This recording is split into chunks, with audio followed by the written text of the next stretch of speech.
Hello, beautiful ones. I am here to read to you the very first chapter of Empath Healer. Thank you for those who have been following along from the introduction and the initial story. Let's dive in. Chapter 1, the curse or the calling. When we're willing to trust those around us to find their own way to reconcile their pain, we can hold people accountable for their direct actions, no matter what privately prompts them from within. Our unique perspective provides a lens that reveals far beneath the surface than most people are willing to admit. Every empath initially concludes that they are deeply flawed and possibly broken and fundamentally weak. This couldn't be further from the truth.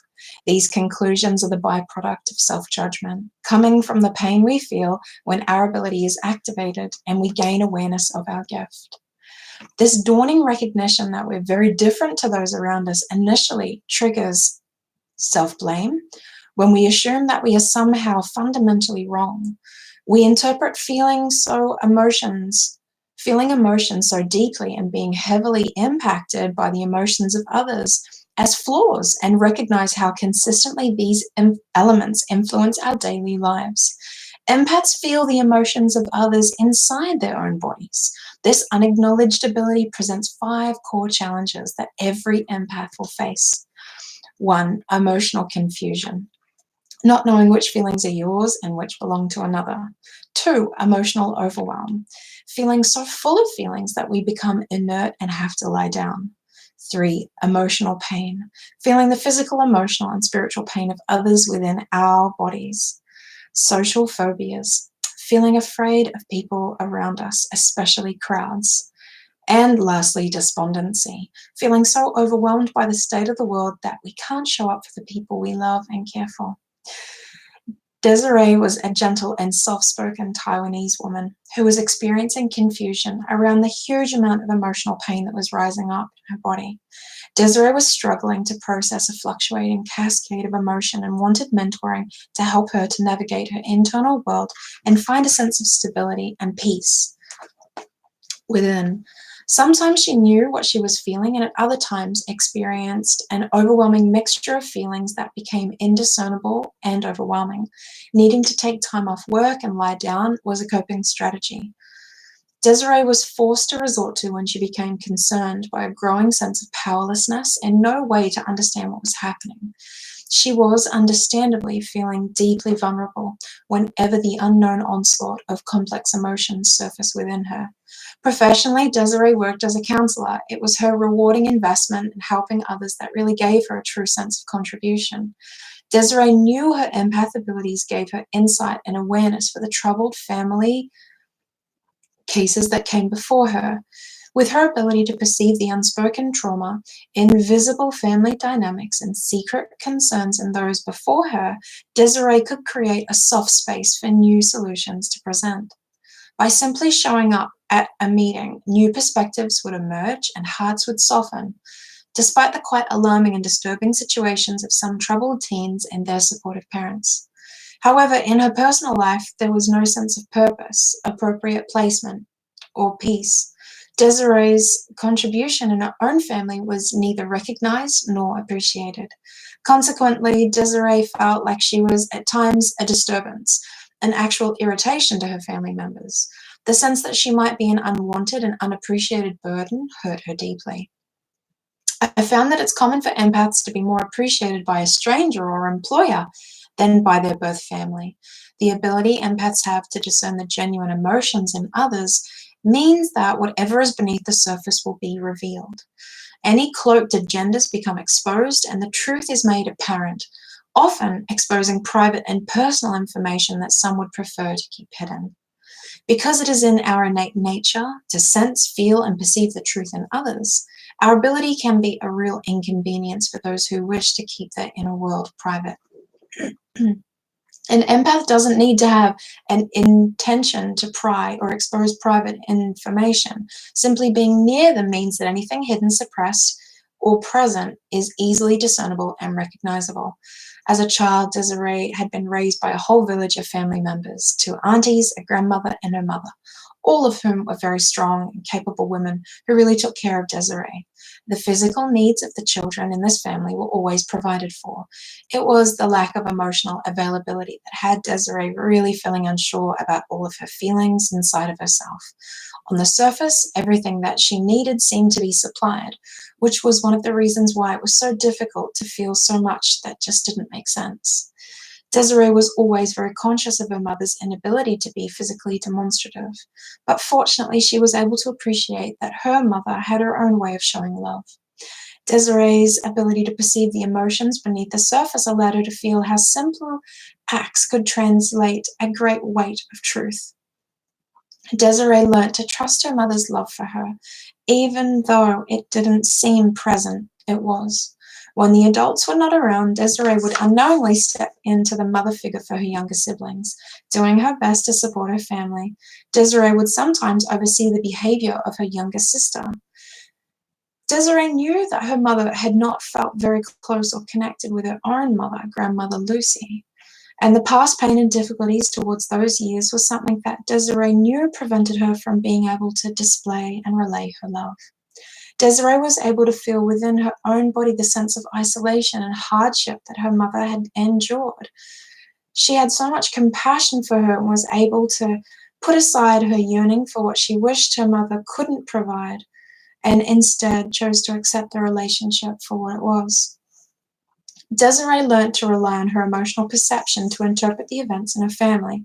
It was only as she got older that she realized that some members of the family were not able to discern what was happening from the same perspective. Desiree's younger sister Samantha was 7 years her junior and was blissfully unaware of emotional dynamics of the family. While Desiree became prematurely responsible, her sister was free to enjoy herself and became lost in play. Desiree felt a weight of obligation on her to be more obedient and mature.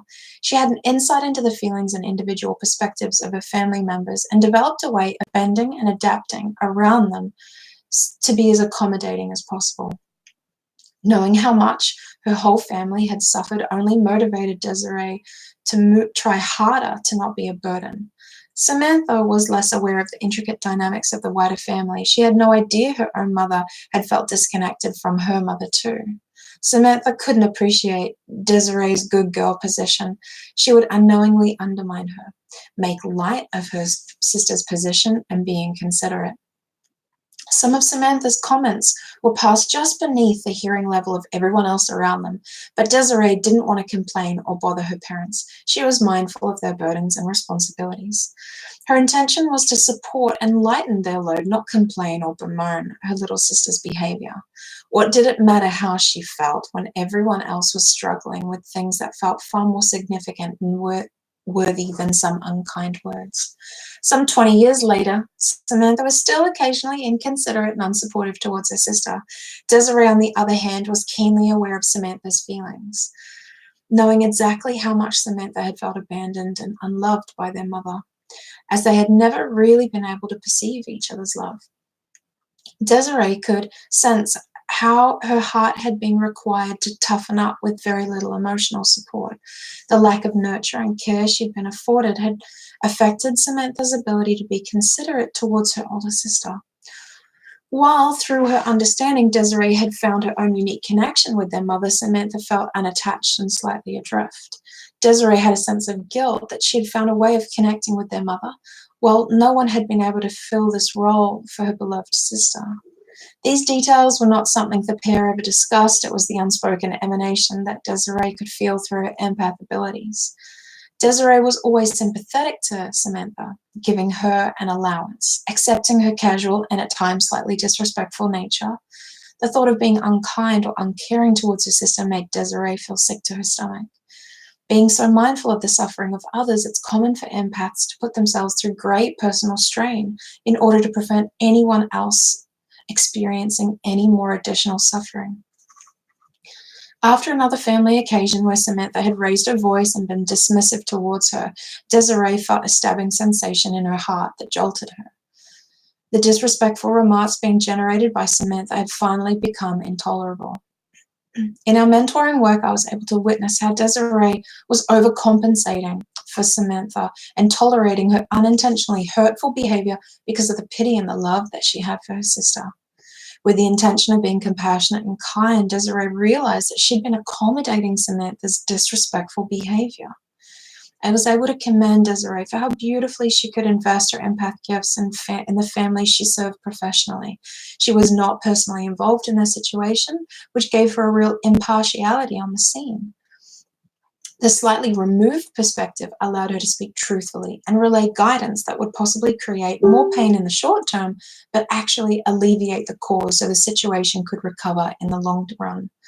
Guiding her clients to face the truth of the present in order to help them improve in the future was much easier than in this context. I lovingly challenged Desiree to consider if it genuinely was compassionate to permit her sister to be disrespectful. I affirmed that there is never any acceptable rationale for tolerating disrespectful behavior. By ignoring disrespectful actions, we're silently condoning them. I could feel the hurt that Desiree accepted internally through her attempt to minimize the suffering for her sister and invited Desiree into a new level of honesty within herself. Together, we began to open a new perspective on the situation. In essence, Desiree was amplifying the amount of suffering involved by forcing herself to endure even more personal pain under the noble intention of shielding her sister. Desiree wasn't actually protecting her sister from suffering. She was accepting additional suffering on her behalf in a vain attempt to show her love. Rather than minimizing the pain and suffering in this situation, she was paying a personal price to exacerbate it. Together, we spoke about how love is actually a willingness to trust others to endure their own suffering. I explained that our unique role as empaths permits us to witness and view the suffering of our loved ones firsthand. And while we would give anything for the power to take away the pain for those we love, it's absolutely necessary to set clear boundaries and hold everyone accountable so that they have no power to inadvertently harm us when they're caught up in their own suffering. Acknowledging how unkind and harmful it was for Desiree to accept being disrespected created a liberating shift for her out of self-neglect. Together we discussed how loving it is to speak the truth and hold other people responsible for their behavior, no matter who they are.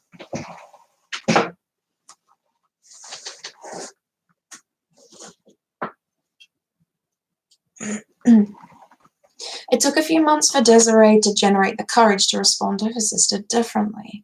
Then, at a family dinner, Samantha made a hurtful comment in passing, and Desiree held her peace while preparing a neutral response. At the end of the evening, Desiree walked her sister privately to a taxi, looked her sincerely in the eyes and said, "When you spoke to me in that way, I just shut down. I stopped listening. We need to find a middle road so that we can really hear each other." Confronted by Desiree's calm approach, Samantha was taken aback. "Well, it was only a joke. Don't take it so seriously," she replied defensively, trying to casually skirt out of the conversation. Desiree decided to allow herself to open up and be vulnerable. "Please don't speak to me as though I don't feel so deeply, because that part of me is never changing." Over the following weeks and months, Samantha's behavior changed. Desiree was astounded, finally able to reconcile that while she was sympathetic towards her sister, she was not responsible for her situation or actions. She did not need to accept being treated unkindly in order to try and prevent any more additional suffering for Samantha. Knowing how to navigate our personal response to the behaviors of others is a struggle for all empaths. Do we respond to their direct external behavior, or do we respond to the truth of what is prompting their external behavior from within?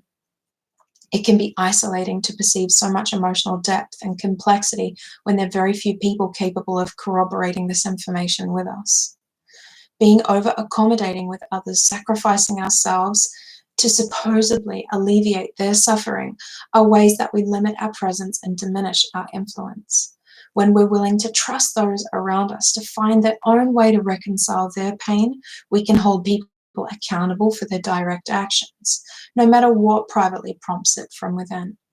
Our unique perspective provides a lens that reveals far more beneath the surface than most people are willing to admit.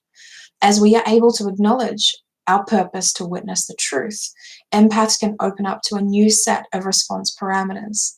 We can absolve ourselves of any guilt and open to honor and protect ourselves in this world so that we can feel safe, self-accepted, and free to nurture ourselves. The repercussions of dishonoring ourselves are so severe that it is imperative that we transition from viewing ourselves as cursed to accepting and celebrating ourselves as called. Healing guidance. List the judgments that you have labeled yourself because of your empath nature. Things like being too sensitive, weird, strange, too emotional, irritating, or annoying. Number 2, tell yourself the truth you want to believe about who you are and what your function is. 3, what are the 3 top ways you can deepen into honoring yourself so that you can thrive as an empath? Healing affirmations. I accept my unique role as an empath. My gifts give me a unique perspective that is different from most. I am perfectly designed to fulfill my purpose. I'm willing to accept my true nature. I'm here to witness and perceive the truth. If you are loving Empath Healer, go ahead and check the details to grab your own copy anywhere in the world through Amazon. What a privilege it is to share my heart here. Thank you for being a part of this heart share. My name is Lysa Black, intuitive empath, business mentor. I am here to shed light on the truth of our reality as empaths. I've been devoted to this path for 10 years now, 17 years personally, and 10 years professionally. And I want to guide people back to the true purpose of what it is to be an empath, to emanate healing presence. I've seen magic and miracles that are absolutely uncountable in my own life and the lives of my clients. I really want to encourage you to consider these words and reflect on whether they feel true for you. I'd love to hear what you think. Imagine if we could embrace our abilities as a calling and allow them to germinate and become the fullest extent of our purpose and our power. What a beautiful world that would be. If you found this valuable, I would love it if you could give it a big thumbs up. I hope that these words can reach the ears and the hearts of all those who need it at this time.